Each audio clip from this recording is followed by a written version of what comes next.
After reincarnating, I'll never bother Song Qingmo again. He can be his top scholar, and I'll be my pig-slaughtering girl. He can support his childhood sweetheart, while I provide for my rough-and-tumble man. Three-legged toads are hard to find in this world. But two-legged men? They're everywhere. I don't need him anymore. Main text: I reincarnated on the day Song Qingmo became the top scholar. Those who once mocked my foolishness now flocked to my home to congratulate me. They envied me, saying this pig-slaughtering girl had bet on the right horse. Thank goodness Shan insisted on supporting the top scholar. Indeed. Soon she'll be the wife of a high official. Sigh, we just don't have Shan's keen eye. What Shan? She should be called Madame Song now. The whole village knew the hardships I endured to fund Song Qingmo's studies. Education was a money pit. Coins flowed out like water, vanishing without a trace. After 2 failed exams, even Song Qingmo began doubting himself. It was I who scraped together the funds to send him to the finest academy in the prefectural capital. Don't listen to what others say. Focus on what you do.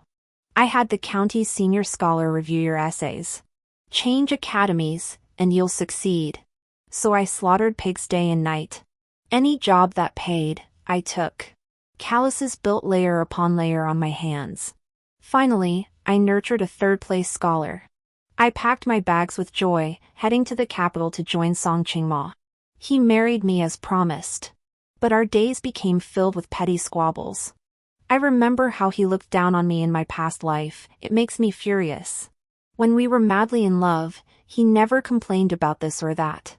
But the moment he got rich, all he wanted was promotion, fortune, and to ditch his wife. The Jiang Lingyue he pines for is cultured and refined, delicate and graceful. But when Jiang Lingyue abandoned him back then, she showed not a shred of mercy. Shoo. I sharpened my knife to a razor's edge. You worthless man. Spend the rest of your life chained to Jiang Lingyue. I don't want you anymore. I packed my belongings and headed for the capital. Everyone said this butcher's daughter had struck gold, destined to become the wife of the third-place scholar. Reborn, I'll pursue a different ambition. What's a third-place scholar's wife? That title doesn't even begin to fit me now. If I'm going to be anything, it'll be the noble princess consort. Soon, the Prince of Ning will post the announcement. Regardless of background, whoever passes the examination will become the princess consort. In my past life, I memorized every single one of those questions. This title of princess consort? I'm determined to claim it. Who would have thought heaven itself would favor me? On my journey to the capital, I rescued a gravely wounded man. He turned out to be a guard from Prince Ning's mansion. Talk about serendipity, just what I needed. Before I've even entered the palace as princess consort, I've already cultivated my own loyal ally. I stroked the token that had fallen from his chest, feeling utterly delighted. The doctor cautiously inquired, "Young lady, using second-rate medicine will slow the young master's recovery. Are you certain?" I shot him a glare. Second-rate medicine? Forget it! Use the best. After 3 days of treatment at the clinic, I'd spent over half my silver. The guard finally regained consciousness. I gave the doctor a knowing wink. He immediately exclaimed, "Good heavens! This young master has struck gold. To have such a flower-like beauty with a heart of gold spending her fortune on your treatment, she's your lifesaver. For her sake, you must brave fire and water, spare no effort." Exactly. I slipped him a tael of silver to paint me as a saint. The doctor clearly had some literary flair, his speech was peppered with idioms. I offered a gentle smile. You flatter me. It's only right to help someone in need. The doctor wore an exaggerated expression as he exclaimed, "Excellent. This young lady truly possesses a heart as vast as the heavens. I say the current Prince Ning's consort position is meant for you. What do you say, young master?"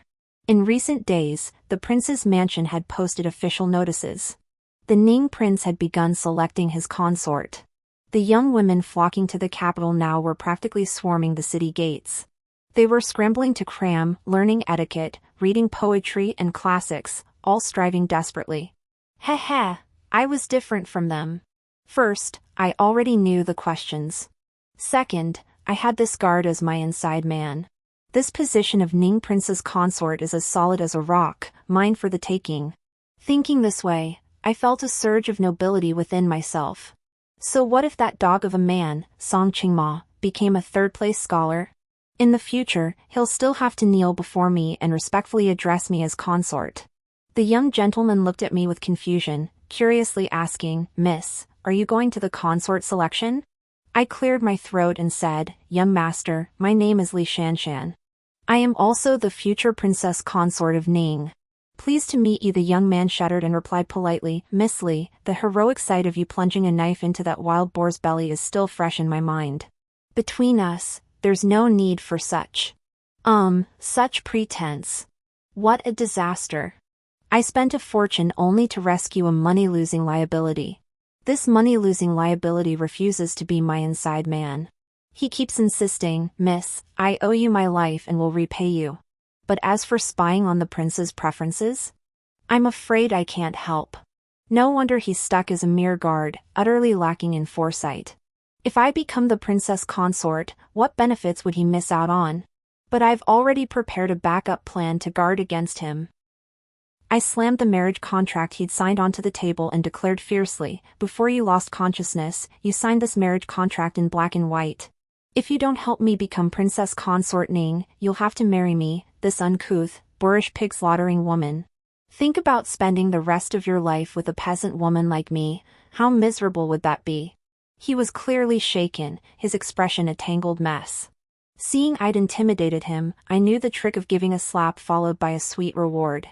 I patted his shoulder kindly, soothing him, "So, once I become the princess consort, this marriage contract is null and void."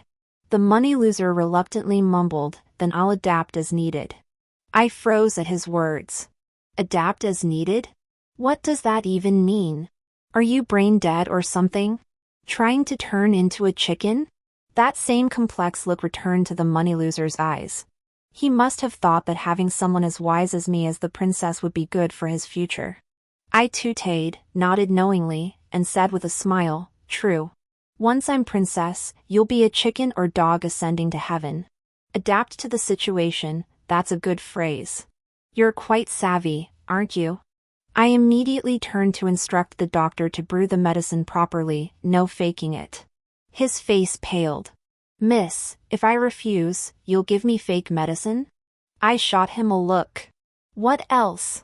Just a bit of root mixed in, the potency would be weaker, but it wouldn't poison him. After keeping him at the clinic for days, my purse was nearly empty. At this rate, I'd be eating into my savings. The capital was vast, I couldn't keep wandering around like a headless fly. Song Qingmo, that ingrate, was now a top scholar. If he lent me a hand, my chances of becoming a princess would increase significantly. After mulling it over, I decided to take the money-losing burden to find the ingrate. Song Qingmo rented a 2-courtyard residence in the capital. We lived there for a while, enjoying tender moments together. But as his official rank grew, our arguments grew fiercer. Later, he even wanted to divorce me and marry another. Thinking of my past life, my chest ached with rage. Never mind, never mind. I won't dwell on it. Getting myself worked up isn't worth it. This lifetime, I absolutely must live better than that bastard Song Qingmo. Just imagining him weeping before me someday, begging for forgiveness for losing me, makes me laugh. Humph, Li Shanshan is about to strike it rich. I brought the money-losing goods to his doorstep. Song Qingmo exclaimed with surprise, "Shanshan, you finally came." I couldn't be bothered with pleasantries and stated my purpose directly. Song Qingmo looked at me in disbelief. "What nonsense are you spouting? He's your fiancé, what am I then?" I declared with righteous indignation, "You both are. Both on probation." Song Qingmo was utterly speechless. He clearly didn't want to play along, even trying to shoo the money loser away. But I hadn't finished training that money loser into submission yet, no way was I letting him off the hook. Seeing Song Qingmo glare at him made my blood boil. Back when you were flirting with Jiangling Yue, I turned a blind eye. Now I'm just asking you to support a man for me, and you're the one throwing a fit.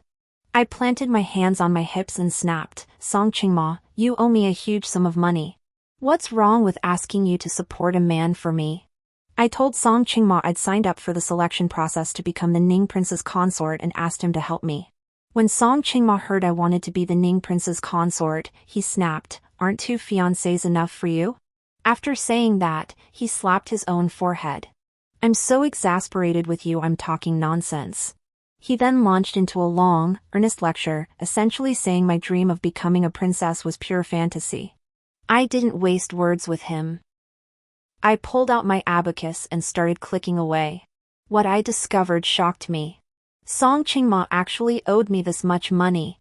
I slammed the abacus down and held out my hand. "Pay up.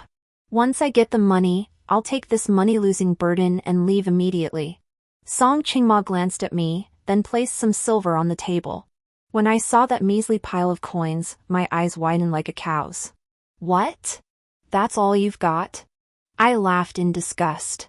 "With this pittance, you expect me to keep a man? Do you have any idea how much medicine costs for this money-losing piece of junk?" The money-losing piece of junk sighed helplessly.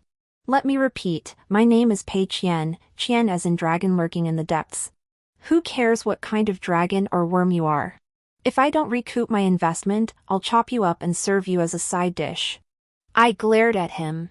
The money-losing piece of junk looked at me and said earnestly, "Miss Li, I think it's perfectly fine for you to put on an act." I rolled my eyes at him, then nudged Song Qingmo again, urging him to hand over the money. Song Qingmo rummaged through his money pouch, insisting he really had no more silver. I pondered where all his silver could have gone. He neither liked drinking nor listening to songs. Just then, a knock sounded at the door. "Is Brother Song home?" That voice, so sweet and delicate, made my hackles rise instantly. Great! So Song Qingmo and Jiang Lingyue hooked up this fast. His silver must have gone to support Jiang Lingyue. That ungrateful, shameless bitch. When Jiang Lingyue dumped him back then, she didn't even look back. Now that Song Qingmo had made it big, Jiang Lingyue was clinging to him like a dog gnawing on a bone. And yet, Song Qingmo kept helping her time and again. Even when Jiang Lingyue said she was going to the selection for the Ning Prince's consort, Song Qingmo went out of his way to assist her. Humph. If it were me wanting to be the Ning Prince's consort, he'd give me 4 words: delusional. Outside, Jiang Lingyue was still pounding on the door. Song Qingmo glanced at me discreetly. "What are you staring at? Open the door!" I wanted to see what Jiang Lingyue was up to. "Brother Song, I shouldn't have come to bother you again, but I truly have no other choice." The moment she entered, Jiang Lingyue began her tearful lament. It was the usual story. Her mother was ill, the mistress was cruel, and they refused to give her money. Song Qingmo fiddled with his sleeve for a while before pinching a silver coin from the lining. He patiently said, "Miss Jiang, don't worry. I still have." "What do you have?" "She asks for silver, you give silver. If she asks for dung, will you just go and poop some on the spot?" I lunged forward, snatched the silver from him, and shouted furiously, "Song Qingmo, you're penniless yourself, yet you puff yourself up pretending to be generous. If you're so charitable, buy a basket of meat buns tomorrow and feed them to the stray dogs south of the city, they'd probably wag their tails at you." Jiang Lingyue's face turned as white as paper, teetering on the brink of collapse. Her body swayed, about to faint. I kicked Song Qingmo aside and pulled the slop bucket toward me. "Pour it! Just pour it already!" Jiang Lingyue pressed her hands to her temples and slowly regained her footing. Biting her lip, she wept uncontrollably, her voice trembling with vulnerability. "Brother Song, I know you resent me. But I truly had no choice but to come bother you again, thick-skinned as I am. I couldn't just stand by and watch my mother waste away." Song Qingmo glanced at me hesitantly, as if wanting to speak. The fury I'd accumulated in my past life erupted instantly. I erupted in a torrent of abuse. "Jiang Lingyue, did your father die or your mother vanish that you're so desperate? You know you're shameless. I've slaughtered countless pigs, and your face is thicker than pigskin. What are you crying for? Save those tears for wailing at your parents' graves." Jiang Lingyue shuddered at my words, fuming. "Li Shanshan, why must you speak so viciously? I am, after all, your own flesh and blood sister. Our mother is ill, and while you, as her daughter, may not feel her pain, what good comes from hurling such cold words? I pointed toward the door. From the day you abandoned me and father, I had no mother or sister. Before I lose my temper, get out. Jiang Lingyue gritted her teeth. Li Shanshan, just you wait. Once I become the princess consort of Ning, you'll be the one kneeling before me, begging for mercy. She lunged forward, snatched the silver from the table, and fled. The room fell silent. In my past life, I'd tried so hard to be a lady worthy of Song Qingmo, always holding back my anger. This time, I finally let all the words I should have said fly out. So satisfying. Truly satisfying. Song Qingmo sighed. Shan, you went too far. As the saying goes, leave a thread of kindness for future encounters. Why push someone to the point of no return? This is going too far? Then I was far too kind to him in my past life. This will show you what truly going too far looks like. The moment I heard Song Qingmo speak, I swung my arm wide and slapped him hard across the face. He touched his cheek in shock, clearly not expecting me to strike him. I slammed the knife down on the table and sneered coldly, Song Qingmo, as long as you haven't repaid your debt, you remain my fiancé. If you dare to sneak around behind my back with Jiang Lingyue, I'll stab both of you through and through, you two adulterous dogs. Song Qingmo sighed helplessly. That's not how the idiom sneak around behind someone's back is used. Besides, I haven't been sneaking around with Miss Jiang. The money-grubbing bastard immediately cleared his throat twice and interjected, it should be male thief, female prostitute. They haven't been messing around, but they have been flirting around. And I haven't even gotten to you yet. I turned to Pei Qian, fuming. You have zero tact.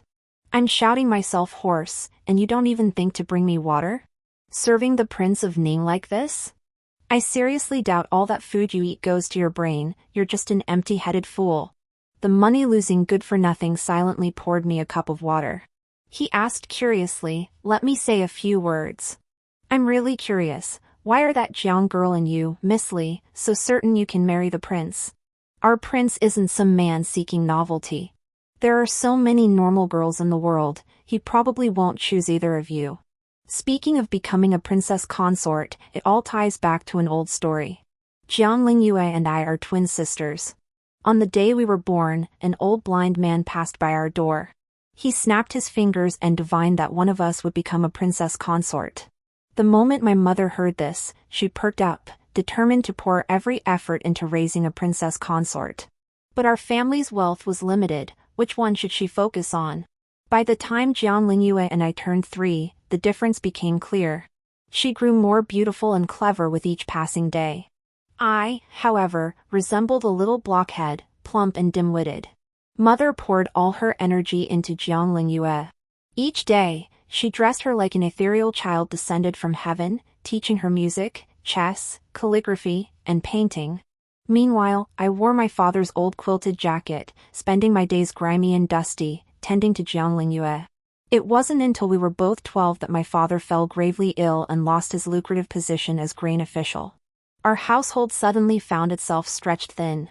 My mother grew despondent, musing that we'd be stuck in this remote frontier forever. When would a noble prince ever pass by and take notice of my sister?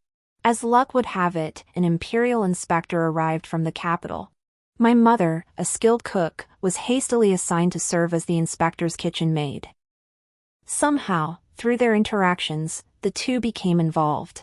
My mother, taking Jiang Lingyue with her, happily followed that high official to the capital to become his concubine. Before leaving, she also took all the silver from our home. When my father discovered there was no money left for his medicine, not wanting to burden me, he attempted to hang himself that very night. I saved him, took the family knife, and went out to learn the butcher's trade. As for that ingrate Song Qingmo, he was even more laughable. My mother wanted Jiang Lingyue to learn to read and write, yet she also wanted to save money. Coincidentally, Song Qingmo had moved in next door. He was somewhat renowned locally for his talents. So my mother hinted vaguely that she intended to marry Jiang Lingyue off to Song Qingmo someday. Upon hearing this, Song Qingmo threw himself into teaching Jiang Lingyue to read and write. In the end, it was all for naught. When Jiang Lingyue left, she didn't even bid him farewell. Anyway, with this incident, Jiang Lingyue was utterly convinced she could become a princess consort. In her past life, Jiang Lingyue had indeed fought her way through countless trials to reach the final stage. But how could I possibly recount these long-forgotten events to an outsider like that money-losing good-for-nothing? His question was likely an attempt to gauge how much leverage I held as a potential princess consort. My eyes darted about as I whispered, "Truth be told, I have other allies within the prince's mansion. You won't be alone." To prove my point, I deliberately told him that during the literary examination, Prince Ning would have everyone compose a poem about spring. Pei Qian's gaze fixed on me, shifting subtly. In that instant, I suddenly felt like a beast was staring down my throat. Killing intent. Before I could react, I'd already drawn my dagger and pressed it against Pei Qian's neck. That murderous aura left me trembling with fear. "You want to kill me?" I roared. "I've always known you're no good, dark eyes, thin lips. To think you'd try to kill me out of nowhere. If I don't teach you a lesson today, you'll never know who's in charge." Song Qingmo gasped, wrapping his arms around my waist. Shan, calm down. Calm down." He tried to stop me, but I wouldn't. Pei Qian, still wounded, took several hard punches from me. Sitting astride Pei Qian's waist, I clenched my fist, as big as a sandbag, and bared my teeth threateningly. "See that? One punch like this and your head would split open. If you want to kill me, you better know your own limits. I'm incredibly sensitive to killing intent." The moment Pei Qian harbored that intent, every hair on my body stood on end. "Brother Pei, please forgive me, forgive me."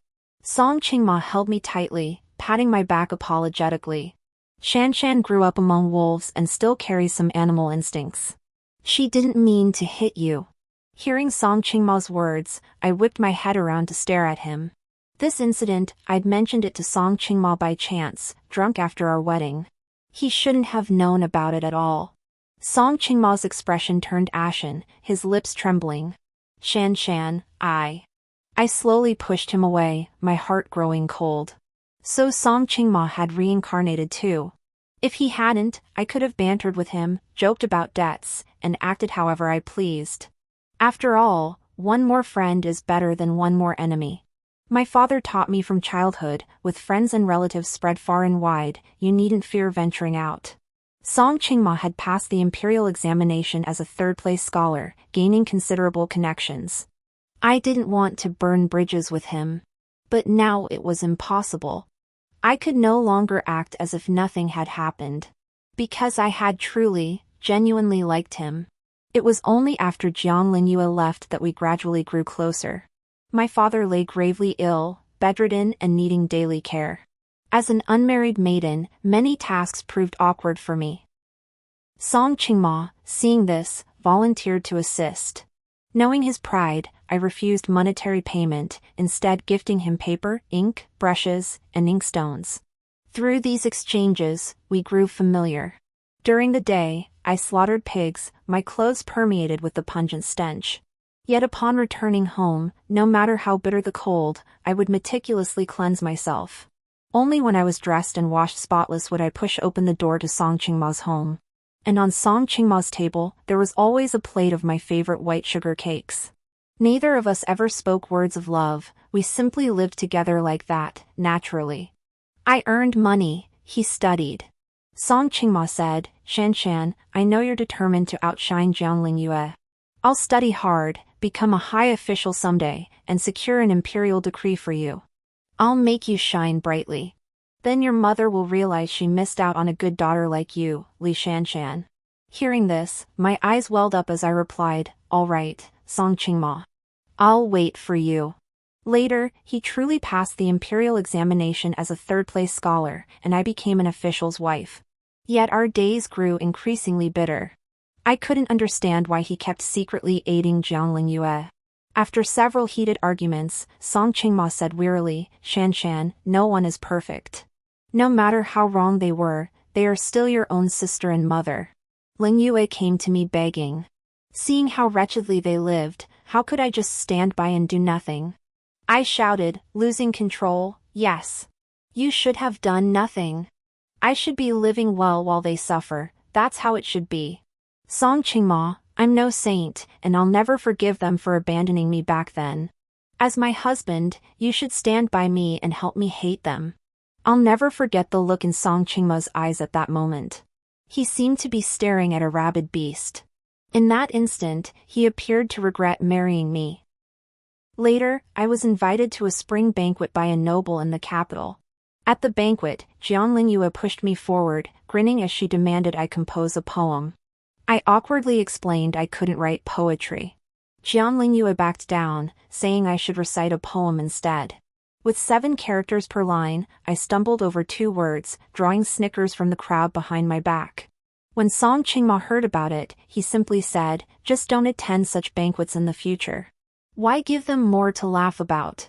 So what should I do each day in the capital? Song Qingmo forbade me from practicing swordsmanship or martial arts, saying if word got out, his colleagues would mock him. But I truly disliked the arts of music, chess, calligraphy, and painting. I'd slip out with some silver, wandering the streets, sightseeing, and finding my own amusement. After returning home, I discussed with Song Qingmo the idea of opening a small shop to run a modest business. Song Qingmo listened, remaining silent for a long while before softly saying, "Shanshan, the entire capital is abuzz with rumors now, that this Hanlon scholar has a coarse, uncouth wife who was once a butcher's daughter. The rumors have barely died down, and now you want to go out in public doing business? Can't you just be like other women, staying home to embroider and read books?" I keenly sensed a flicker of restraint in Song Qingmo's eyes. Like other women? Who was he comparing me to? Jiang Lingyue? News of him growing closer to Jiang Lingyue had reached my ears. The maids and servants at home gathered to gossip, speculating that Song Qingmo would divorce me. Back in our hometown, we used to huddle together, sharing neighborhood gossip and trivial chatter. But now, Song Qingmo and I sit facing each other in silence. I shut myself indoors day after day, ignorant of the outside world. The things Song Qingmo told me, I couldn't understand. Being Mrs. Song had nearly eroded me beyond recognition. One day, I stood before the mirror and saw myself. I wore an elaborate gown, my hair adorned with a golden hairpin, but my figure was gaunt, my eyes hollow. I jolted awake in that instant. No, that wasn't me. I am Li Shanshan. How could I have become such a ghostly apparition? Like a hollow puppet, utterly devoid of life. I sat before the mirror for a long time, removed the golden hairpin, and changed out of the ornate gown. I slipped into my original coarse cotton dress, fastened an old silver hairpin, and gathered my belongings. Truthfully, there wasn't much to pack. Li Shanshan's possessions were few, a knife, a few old garments, and a red wedding gown. When Song Qingmo returned, he stared at me in surprise. I told him earnestly, "Song Qingmo, since we find each other repulsive, let's divorce." "Did you two eventually divorce?" Pei Qian asked me from across the room. I replied instinctively, "No, at that time." At that point, I frowned and glared at him. "What do you mean you two?" "I'm telling you someone else's story, not mine with Song Qingmo." Pei Qian smiled and patiently replied, "I must have misheard. Customer, your noodles are ready." The owner brought over 2 steaming bowls of wonton noodles, interrupting my conversation with Pei Qian. Tonight, I simply couldn't hold it in anymore. I recounted the events of my past life with Song Qingmo to Pei Qian, treating it as a tale from a storybook. After finishing, I felt much lighter inside. I asked Pei Qian, "If you were that girl in the story, abandoned by your mother and sister, would you hate them?" Pei Qian replied, "I once personally orchestrated the deaths of my foster mother and one of my brothers because they deceived and harmed me. So that girl's petty resentment? It's nothing." After speaking, he chuckled, "Just kidding. Look at that expression on your face." I stared down at the wontons in my bowl, thinking, your expression didn't look like you were joking. Somehow, this ally of Pei Qian felt dangerously unreliable. But for now, I had no other choice. Bringing this worthless burden along meant I'd completely severed ties with Song Qingmo. Before I left, Song Qingmo poured cold water on me. He said he'd help Jiang Lingyue become the Ning prince's consort, telling me to give up that dream. Humph, that treacherous bastard. I'll make sure his efforts come to nothing. In the capital, I was isolated and helpless. Pei Qian personally promised me he'd help me vie for the position of Ning Prince's consort. I clearly remember one of the questions set by the Ning Prince. One test paper required selecting the prince's preferences. For example, does the prince sleep facing left or right? Does the prince eat vegetables or meat first? These perverse questions instantly eliminated many candidates without connections. With Pei Qian as my insider, my chances of winning skyrocketed. Sigh, with all those ridiculous questions the prince set, does he even want a consort? I mused, a shadow of worry crossing my face. Could it be he has some hidden ailment, or looks like a demon, so none of the well-connected noble ladies in the capital want to marry him? Is this why he's resorting to such tricky methods to choose a consort? Regardless of what Prince Ning truly looks like, I was determined to defeat Jiang Lingyue. When I learned Jiang Lingyue was secluding herself to intensively practice the arts of music, chess, calligraphy, and painting, my own resolve only strengthened. I rose before the roosters crowed and slept after the dogs had settled, having Pei Qian instruct me in reading and calligraphy. Writing isn't gripping a blade, relax your grip. Pei Qian sighed, standing behind me before leaning forward to grasp my wrist. Like this, softer. Only then can the brush move freely. I yielded to his touch, tracing each stroke of the character Qian with deliberate care. After finishing, I studied it over and over, feeling quite satisfied. This past month, my progress had been remarkable. At least when I went to the Prince Ning's mansion to answer questions, I could pass the calligraphy test.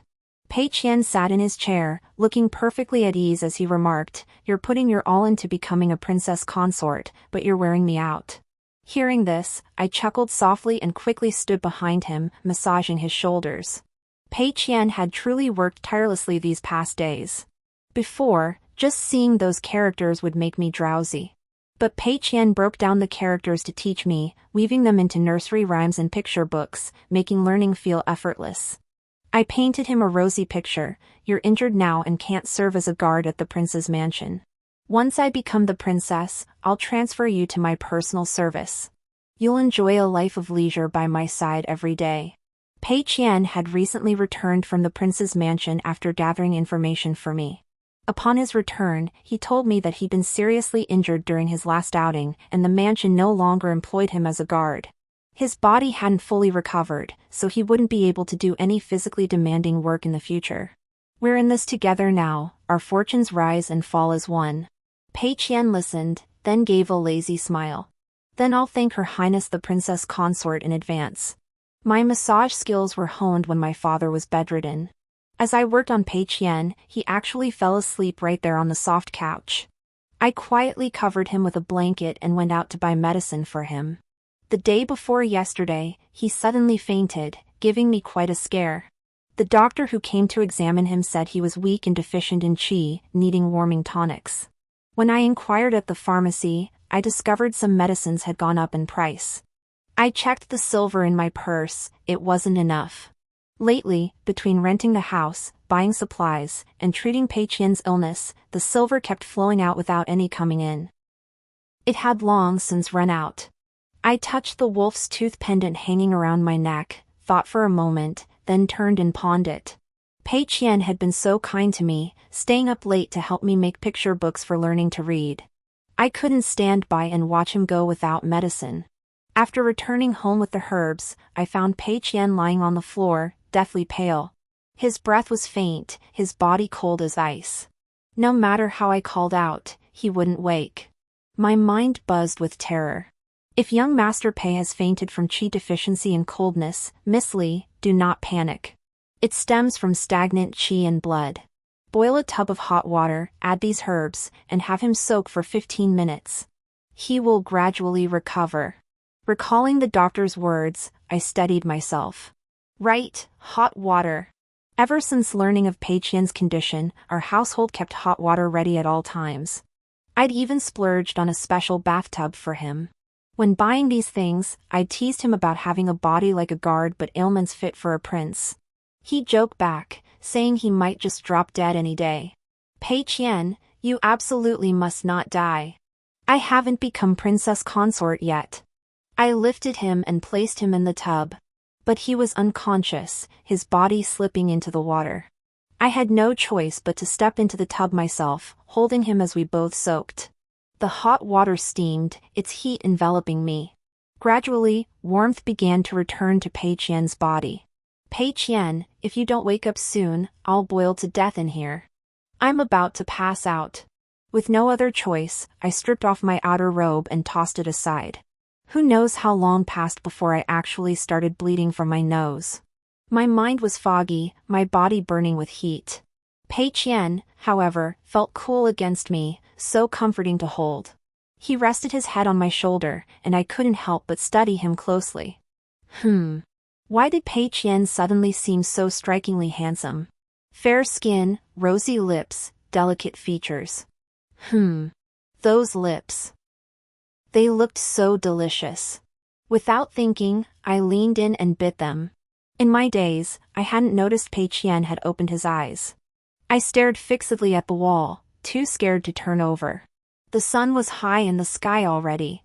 Damn it, why wasn't Pei Qian awake yet? Last night was a complete mess. I don't know what possessed me to actually kiss Pei Qian first. Could it be that the herbal bath I prepared for him contained something strange?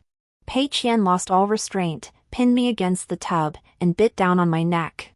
Things spiraled completely out of control from there. I vaguely recall bathwater splashing everywhere. How we ended up in bed, I couldn't say. I nervously touched my lower abdomen. Surely not. I've been through this before. If it happened, it wouldn't feel like this. But who knows? With Pei Qian's body, maybe he can't even. As my mind wandered, Pei Qian rolled over and placed his hand on me. Enough of this. Urgent matters come first. I quietly pushed him aside and climbed out of bed.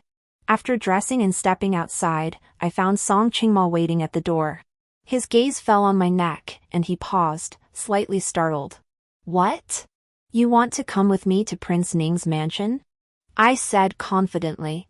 As the saying goes, 3 days apart, and you should look at him with new eyes. Song Qingmo, times have changed. I'm literate now, pretty impressive, huh? Song Qingmo's eyelashes were trembling. He bit his lip hard, holding back something. Just then, Pei Qian emerged. Their eyes locked, and the atmosphere grew inexplicably tense. Song Qingmo suddenly swung a punch, knocking Pei Qian to the ground. "What the hell are you doing?" I shoved Song Qingmo away, watching him warily. "If you lay a hand on him again, don't blame me for being ruthless." Song Qingmo stumbled backward from my shove, his palms scraping the ground. I helped Pei Qian up, noticing blood at the corner of his mouth. "Song Qingmo!" I snapped. "Even if you're afraid I'll beat Jiangling Yue, you don't have to bully people like this. You pushed me for a complete stranger?" Song Qingmo asked, pain in his eyes. Shan, you and him." My guilt surfaced, and I cut him off sharply. "Nothing happened between us. I'm destined to be a princess consort, don't spread lies." Pei Qian glanced at me, the smile fading from his face. Song Qingmo, however, grinned. Shan, let's make a bet. If you defeat Jiangling Yue, I'll wish you happiness. But if you lose, you'll give me another chance. Deal? I didn't want to bet with him. Because he had also been reborn. He knew the questions. But Pei Qian insisted. Shan, bet with him. On the way to the Prince Ning's mansion, Pei Qian and Song Qingmo flanked me, one on each side. The streets were bustling today, many young ladies accompanied to the mansion. "You little thief!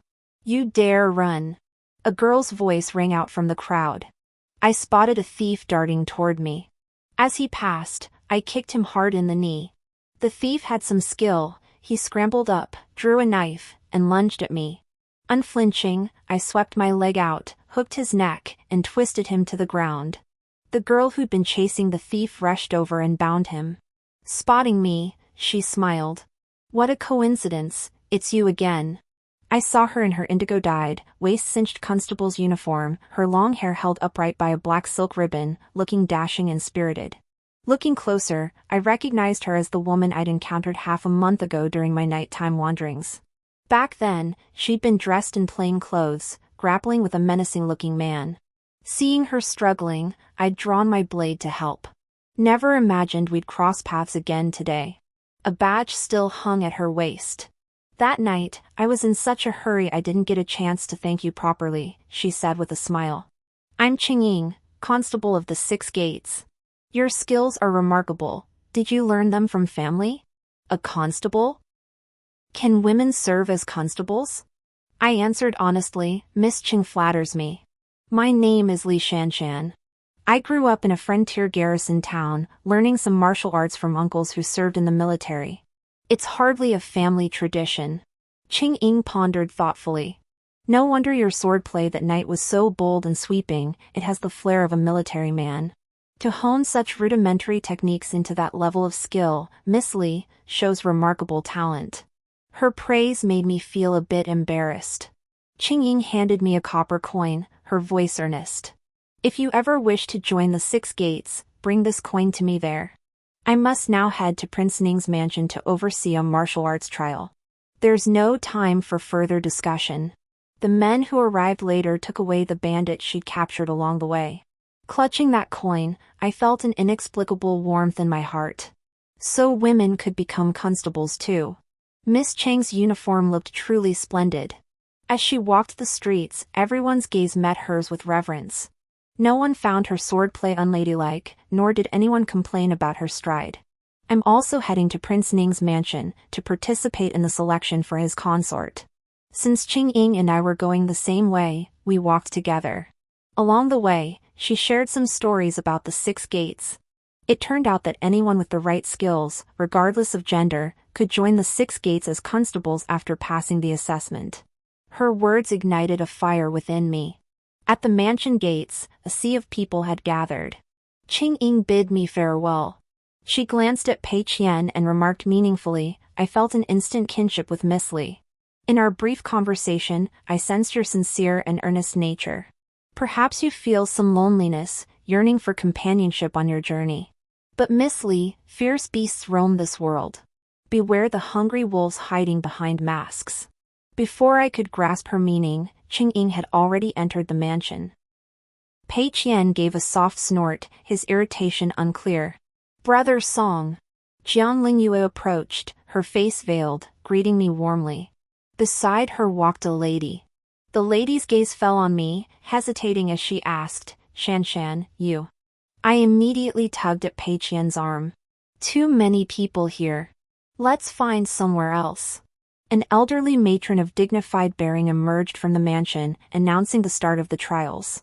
Everything unfolded exactly as I remembered. The selection of the princess consort comprised 3 rounds, the preliminary test, the literary examination, and the martial arts trial. The preliminary test consisted of 10 peculiar questions. Everyone stared in disbelief, utterly speechless. Whispers spread, Prince Ning never intended to select a consort at all. Who but those within the mansion could possibly understand these bizarre questions? The literary test covered 4 arts, music, chess, calligraphy, and painting, judged by Hanlon scholars.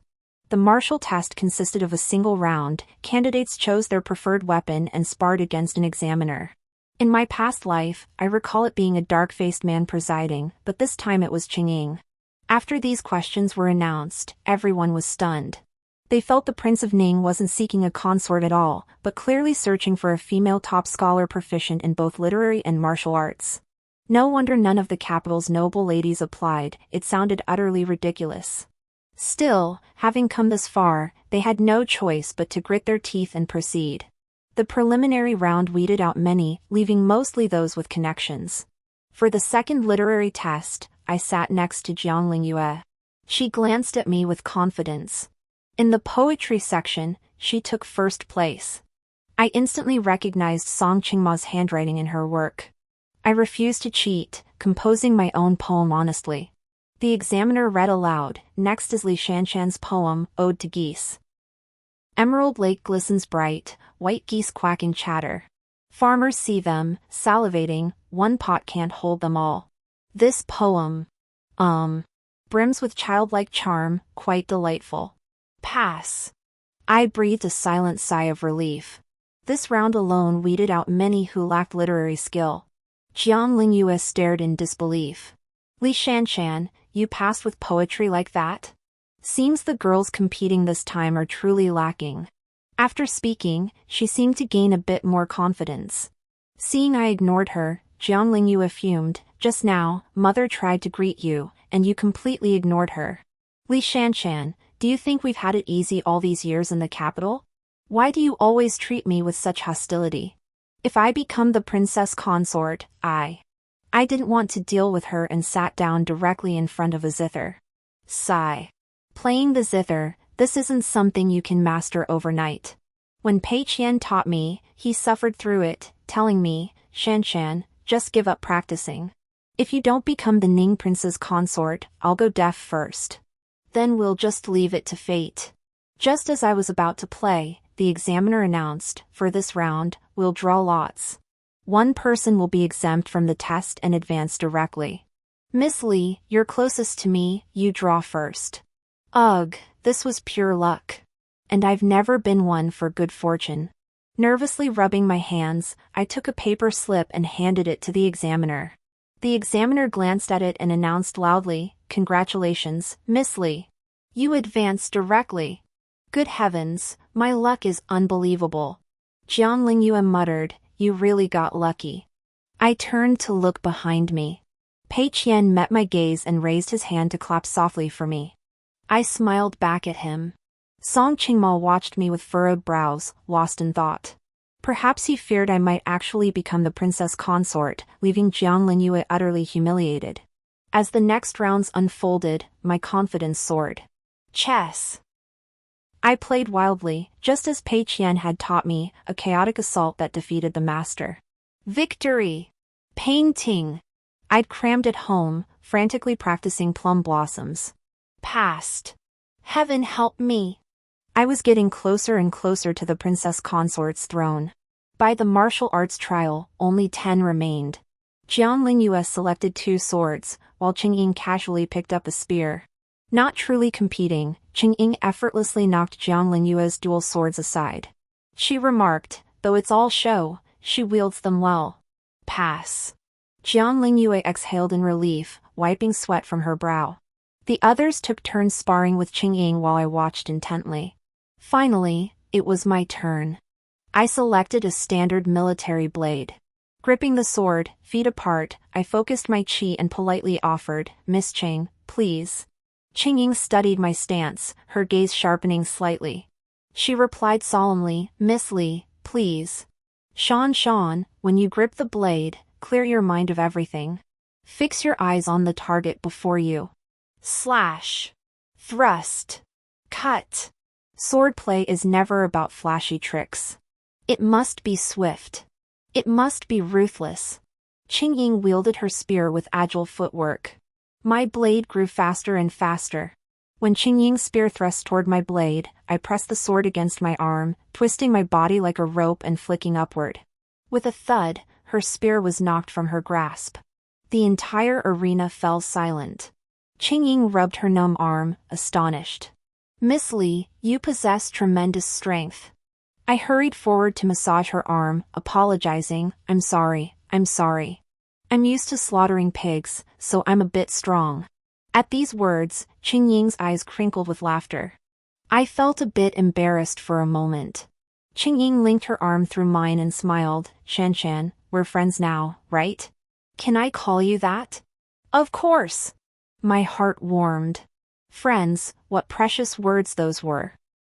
Qingying pondered for a moment before saying, Shanshan, you've only seen me use my spear a few times, yet you spotted my weakness. Your observation is truly remarkable. And you remain calm in any situation, with a steady mind, you'd make an excellent constable. But meeting you in this place, I truly don't know how to persuade you. After all, the world is vast, and people have different aspirations. Becoming the princess consort of Prince Ning would bring unimaginable wealth and prestige. After saying this, she smiled again. Anyway, I wish you all the best. Qingying turned and called out in a clear voice, Li Shanshan, pass. I fought my way through every challenge and actually made it to the final stage. I turned my head and saw that only Jiang Lingyue remained beside me. This mirrored my past life exactly. Jiang Lingyue had always been the last contender. Who would have thought it would come down to us sisters competing? Jiang Lingyue said, her expression complex.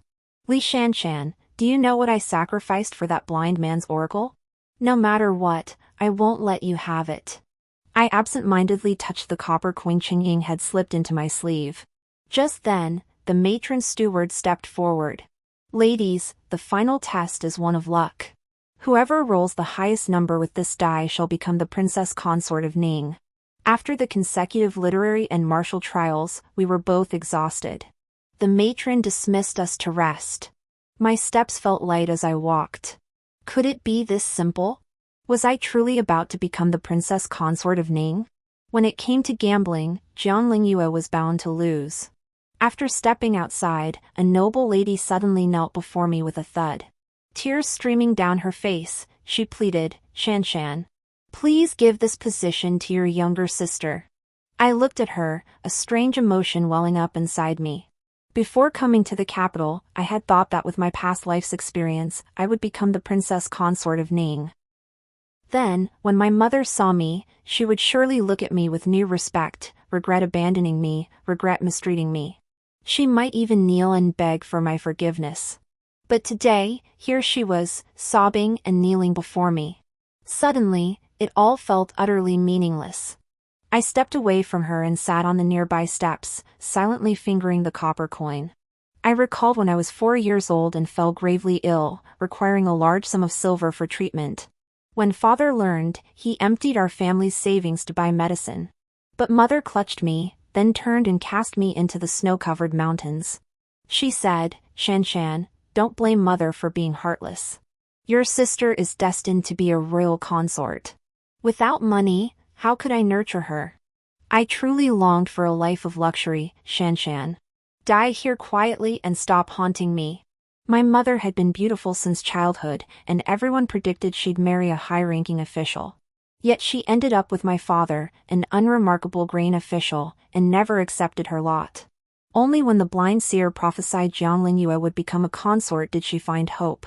I never imagined that for that hollow prophecy, my mother would become so deranged she could abandon even her own flesh and blood.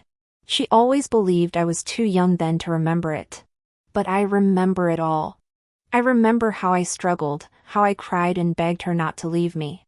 I remember how she wrenched my hands away, broke free, and ran off.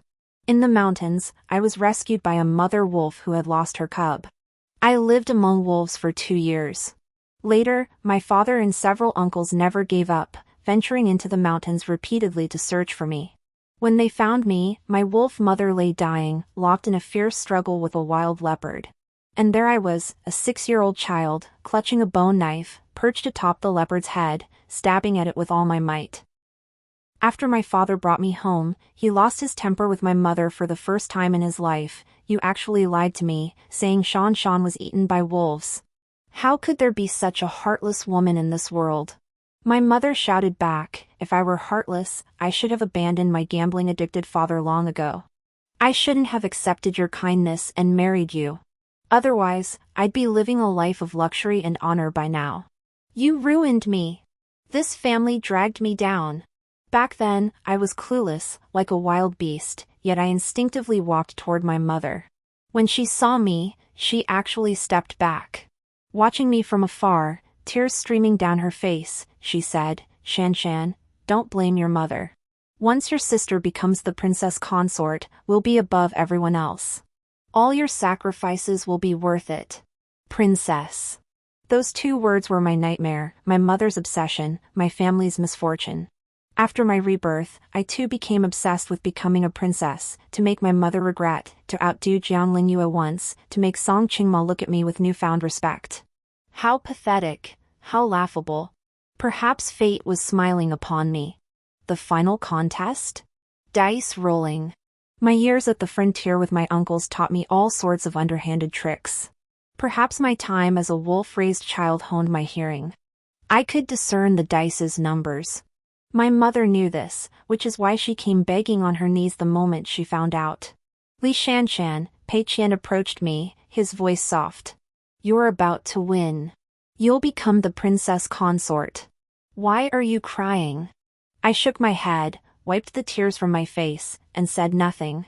Song Qingmo watched me from the side and suddenly asked, "The wolf Fong your wolf mother left you never leaves your side. Why aren't you wearing it today?" Pei Qian turned his palm upward and told him, "She pawned the wolf Fong to buy medicine for me. I just redeemed it back." Seeing this, I was somewhat surprised. Pei Qian personally fastened the wolf tooth around my neck, ruffled my hair, and said, "Shanshan, go now. Embrace your glory." Is becoming a princess my glory? I recalled the days after marrying Song Qingmo in my past life. Day after day, year after year, I ceased to be myself. For the sake of a princess's title, I lost sight of the vastness of the world, knowing only how to scheme and maneuver. If I truly married a stranger and became that princess consort, would I still be Li Shanshan? Marriage has never been a woman's glory. Being oneself is. A hazy thought in my mind finally sharpened. Perhaps this is the very meaning of my second life. To find myself, to become myself. Never lose your name, never forget the path you came from. I turned and returned to the competition. Jiang Lingyue's face was deathly pale. Eyes closed, she shook out a number. Opening it, despair washed over her as she burst into tears. 2 points. Jiang Lingyue bit her lip hard, on the verge of fainting. I recalled my childhood home, where peers played outside. Only she stayed home, ceaselessly mastering every skill. If she ever slacked off, her mother would strike her palms. Once, she clung to me and whispered through tears, "Shanshan, I truly don't want to be a princess. It's so exhausting." Yet after visiting the provincial capital, she returned even more diligent.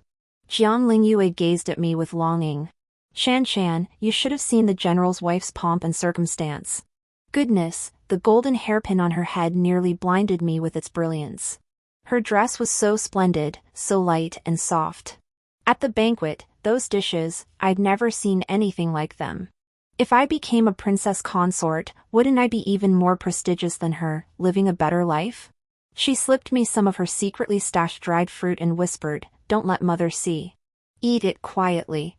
If mother found out I took things from the banquet, she'd think me petty." That night, I held the dried fruit in my mouth and dreamed a sweet dream. Later, when Jiang Lingyue left, I always remembered the sweetness of that dried fruit. "Miss Li, it's your turn," the matron urged.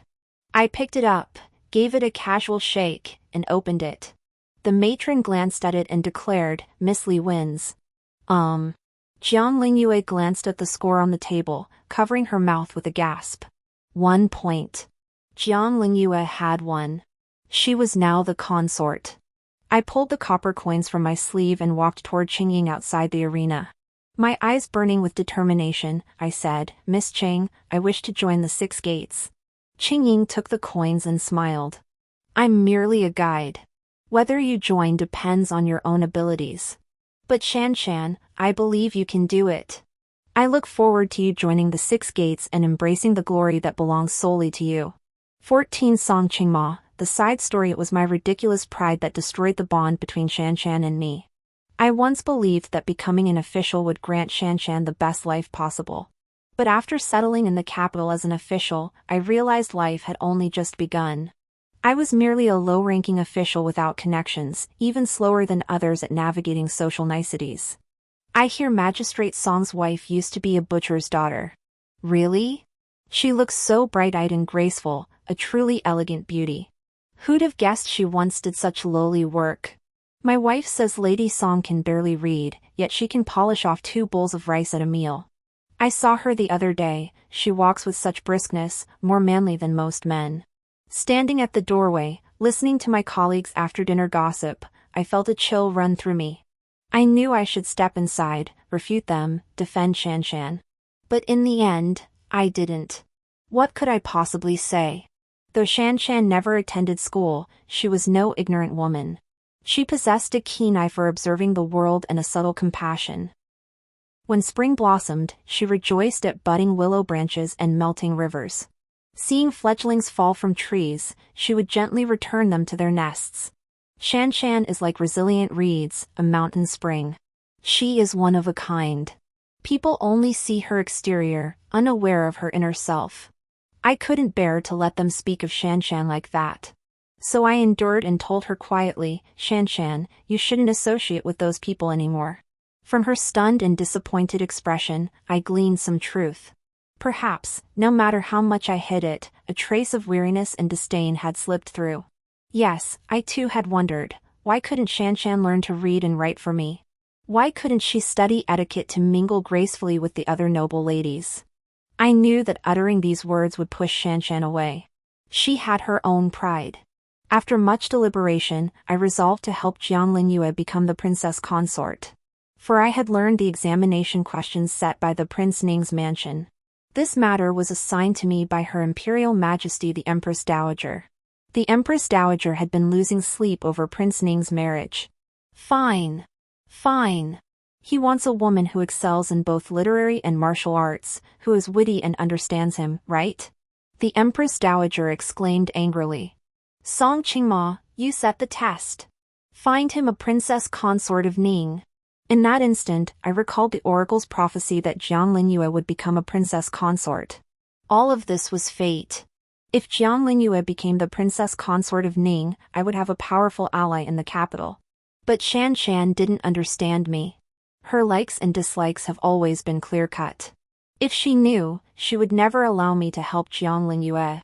To her, my interactions with Jiang Linyue were a betrayal. She confronted me. But I could never bring myself to say it. How could I explain? Should I just tell her, Shanshan, I'm not as strong or talented as you imagine? I struggle in the court, unappreciated and overlooked. I need a patron, and that patron is Jiang Linyue becoming the princess consort. Would she look down on me? Because Shanshan is such a strong-willed girl, unyielding to the core. At just 12 years old, to earn money for her father's medical treatment, she would venture out alone with a knife to learn slaughtering from butchers. Seeing her frail yet somewhat attractive appearance, the butchers tried to take advantage of her. Slaughtering pigs was a profitable trade, but not everyone could do it. Yet Shanshan succeeded. She beat the butcher who tried to take advantage of her until his face was a bruised mess. Holding that old knife, she stood calmly in the slaughterhouse and said, Brother, I'll pay for your medicine. I came to learn pig slaughter because my father can't survive without medicine. If you think you can bully me just because I'm a girl, I get it, survival of the fittest. But I'll fight back, because those with nothing to lose have nothing to fear. If I die, my father dies too. Dead men fear nothing. Shanshan successfully established herself in the slaughterhouse, and the master butcher genuinely taught her the trade. Rumors spread through the village, claiming she'd only kept her job by selling her body. After all, who would believe a girl who looked like she couldn't lift a chicken could be a butcher? I once asked her anxiously, Shanshan, aren't you worried about those rumors? Chastity and purity were too important for a woman. After my father died, my mother raised me alone in the county town. Her fair, delicate beauty attracted many lecherous men. Rumors spread that she was a flirtatious widow, unable to bear loneliness. Unable to bear the gossip, she hanged herself that very night. I feared Shanshan might be swayed by those words. Shanshan lowered his head, wiping the knife, and said indifferently, Rumors won't kill me, but starving to death from lack of money will.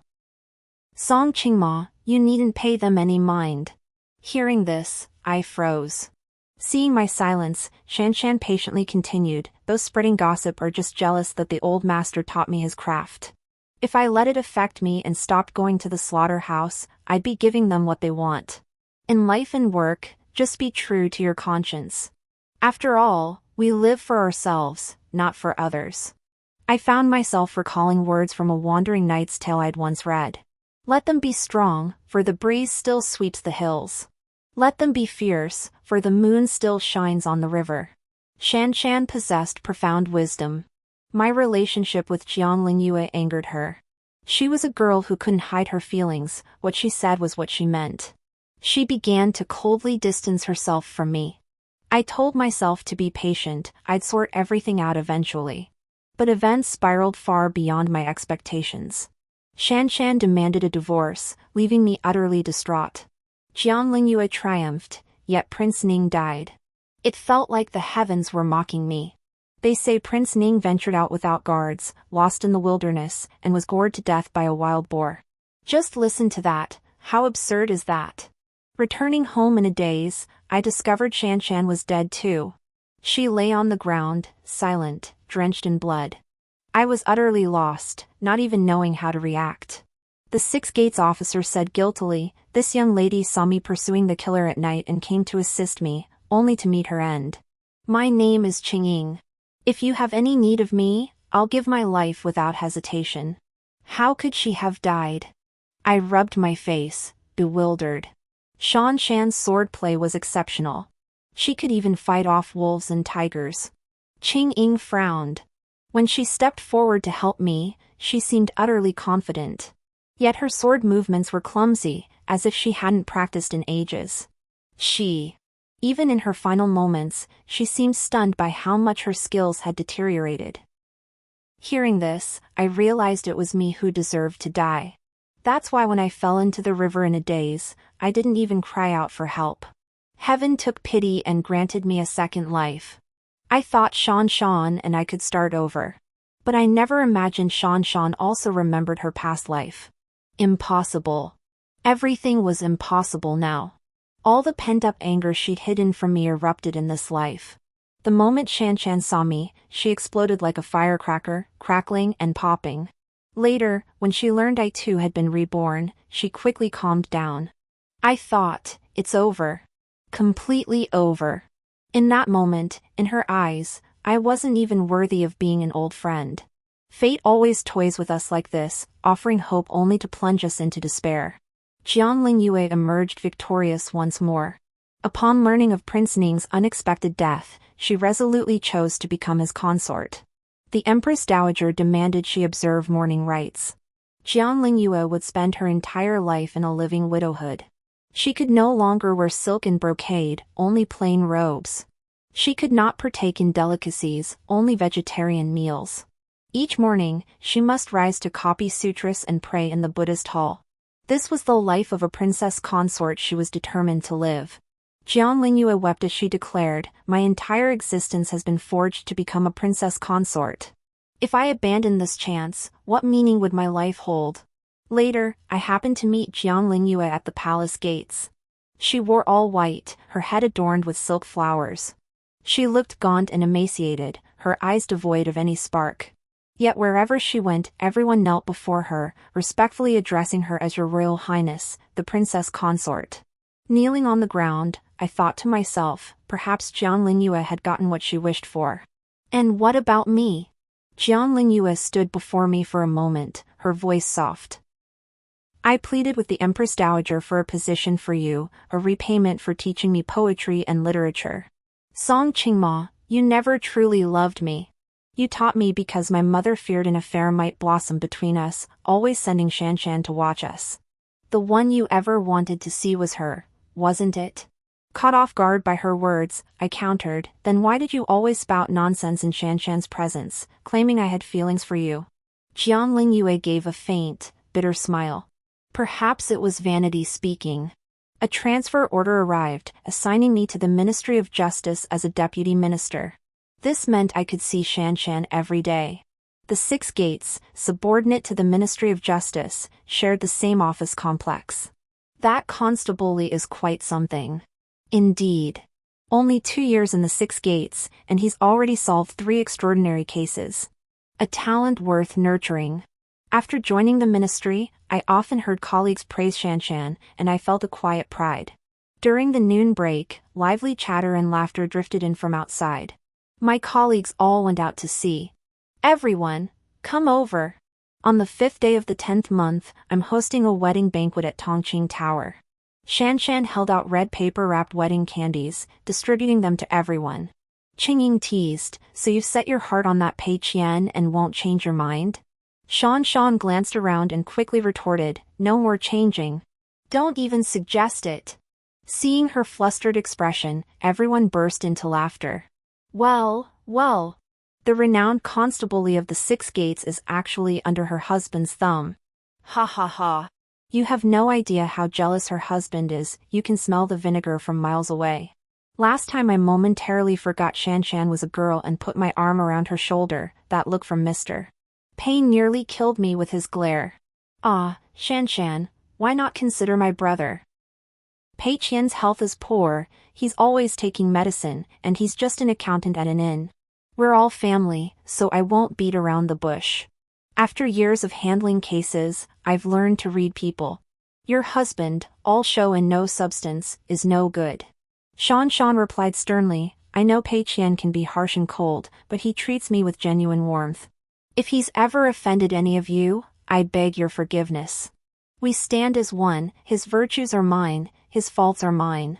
He may be just an accountant at an inn, but I'm merely a fortunate soul who happened to catch Qingying's eye, allowing me to leap straight into working alongside you all. Hearing this, the others stopped joking about Pei Qian. Standing nearby, I suddenly recalled how people in my past life had mocked me for living off my husband. Shanshan defended me before everyone. You only see me earning money to support our family, but you don't see Song Qingmo studying day and night, tending to my father without rest. In this world, when two people live together, one is always seen while the other's sacrifices go unnoticed. He and I are united in heart and effort. To speak ill of him is to speak ill of me. From now on, don't say such things in my presence. I don't like hearing them. Deputy Song, what are you spacing out for? Constable Li is giving you wedding candy. A colleague whispered to me.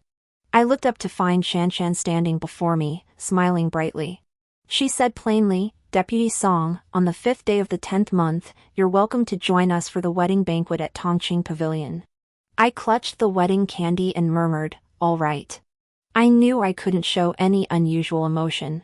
A woman serving as a constable was bound to attract controversy.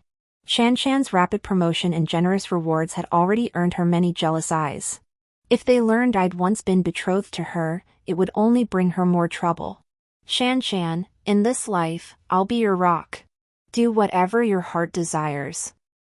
15 Pei Qian side story. After hosting our wedding banquet at Tongqing Pavilion, I finally breathed a sigh of relief. Thankfully, she became my wife. Thinking back to that inexplicable marriage contract, it was truly as if the matchmaker God himself had tied the red thread, delivering my wife right to my doorstep. Now I manage our household while Shanshan serves as constable. Life is going quite well. As I watered the flowers in the courtyard, Shanshan came bounding in. She leaned close to my ear and whispered, I followed Qingying into the palace today and saw His Majesty. So that's what you looked like back then. I stole several glances at the Emperor, but I kept thinking he'd caught me. He even called me forward and chatted with me for a while. I noticed her pouch bulging and took a look. It was stuffed with small gold ingots. I didn't want them, Shanshan said sheepishly, but the Emperor insisted on slipping them to me privately. If I'd pushed him away, I feared someone might see, so I had to bring them back. TSK. My royal brother is so afraid I'm not living well. He finally found an opportunity to bring Shanshan into the palace, only to stuff her with gold. So, do you think I looked better before, or do I look better now? I poured her a cup of water. Shanshan thought for a moment, glanced around furtively, and whispered into my ear, though it might be treasonous to say, I think the Emperor isn't as handsome as you are now. Before our marriage, I confessed my true identity to Shanshan. My brother and I are identical twins. He was born and immediately named Crown Prince, while I was fortunate enough to be born a moment later, receiving the title of Prince Ning. I had Qingying from the Six Gates secretly escort me to seek a secret elixir from the southern frontier to alter my appearance. Truthfully, the reason was quite simple. I was utterly sick of handling my brother's harem affairs, all those fluttering sparrows and swallows. He was always like that, fond of one today, enamored with another tomorrow, passionate yet fickle. When His Majesty didn't want to deal with the messy rivalries among his consorts vying for favor, he sent me instead. He's been like this since childhood, always making me face the rigid Grand Tutor, the nagging Empress Dowager, and the imposing Emperor. Our identical appearances brought further complications after his ascension. I could no longer venture out freely. After Qingying procured the medicine for me, she received a distress signal from a colleague en route. I sent her to assist. As fate would have it, the potion within me began to take effect. I froze, unable to move, watching helplessly as the wild boar charged toward me. I thought I was going to die right then and there. I thought, well, if I die, I die. There's nothing interesting in this world anyway. But at the last possible moment, a girl appeared out of nowhere. She calmly drew her knife and calmly stabbed the boar through the heart. The foul-smelling blood splattered across my face, and I felt the world spinning. Hey, hey, hey! You can't pass out now. And you're actually a royal guard? Talk about divine intervention. See this? Marriage contracts. I saved your life, so you owe me your hand. I watched in disbelief as she pulled out a full 5 marriage contracts from her bosom. She muttered to herself, good thing I came prepared. She handed me one and said, sign the marriage contract, and I'll save you. Refuse, and I'm outta here. I didn't speak, I was choked by the stench of this wild boar. Hadn't this country bumpkin noticed I was lying right next to its rear end? What a fool. Ugly and dumb. Maybe I shouldn't save him after all, she muttered. I forced out a single word, I'll sign. Later, when Shan recounted this story, she laughed until her stomach hurt. She said my face was covered in strange purple veins, yet I still thought I was some peerless heartthrob. She didn't want to hurt my pride, so she didn't call me out. I pictured that scene and fell silent. You're an ugly man yourself, yet you looked at me like I was a wild boar, Shan sighed. I even thought then, a man this dim-witted and ugly can become a guard? Prince Ning clearly has poor judgment. That made my chances of becoming princess consort soar. I was brimming with confidence. Yeah, the past is best forgotten. Back then, I truly believed myself handsome, inwardly mocking Shan, this village girl, for trying to take advantage of my vulnerability and cling to me. I must admit, Shan was sharp. After years as a prince, constantly acting for my imperial brother, my facade had become flawless. Yet Shan saw right through my disdain. After our marriage, life proceeded relatively smoothly. Yet 3 matters continued to gnaw at me. First, Song Qingmo became a deputy minister of justice, making him something of a colleague to Shan. Second, the new residence Shan purchased happened to be next door to the Song family, simply because it was cheap. Third, this concerns intimate matters. Shan and I were incompatible in bed. She was away investigating a case for a month. One might say absence makes the heart grow fonder. That night, after bathing, I leaned against the bed reading. Shan had practiced with her sword in the courtyard for a while. Upon entering the room, she saw me waiting for her. She halted, her gaze drifting away. I'll go practice some more. It wasn't until the dead of night that I heard her tiptoeing back in. Thinking I was asleep, she slipped under the covers. I turned and pulled her close, staring at her. Li Shan, what's this about? Got some other guy on the side? I've been dropping hints like this, and you're still avoiding me? Shan looked awkward. Well, I'm just not really into that sort of thing. But if you want, I can go along with it. Seeing my displeasure, she confessed honestly, I always thought it was such a hassle. But after all the fuss, it just felt meh. So I've been avoiding it. When exactly? I pressed, holding back my frustration. Her eyebrow twitched, and she pressed her lips together, falling silent. She'd been married to Song Qingmo for 3 years in her past life, that was the before she meant. 2 months into our marriage, she remained stiff and tense in bed. Fearing I might hurt her, I dared not relax either. But accommodating each other only left us both uncomfortable. So this was the root of the problem. Shan, it's different now. I rolled over, kissed her, and whispered, just relax. If I make you uncomfortable, just kick me. Okay? She was still tense. I kissed her while chatting casually. Her body gradually relaxed. The bed curtains trembled softly as Shan's voice grew fainter. She wrapped her arms around my neck, crying as she pushed me away. I pulled back slightly, and she clung to me again. Shan lay on the pillow, tears welling in her eyes as she gazed at me hazily. I leaned down to kiss her and asked, same as before? Shan turned her head away, silent. Her nails dug into me, then she stubbornly pulled herself up, biting me. Li Shanshan, I love you. Do you love me? Yes. Who do you love? Pei Qian. I can't hear you. I love Pei Qian. Let go. Let go of me. All right, I'll let go. How much should I let go? This much? Or this much? Wah. Don't. Don't let go. The night stretched on endlessly. My married life with Li Shanshan had only just begun. The story ends here. Thank you all for your company. See you in the next chapter.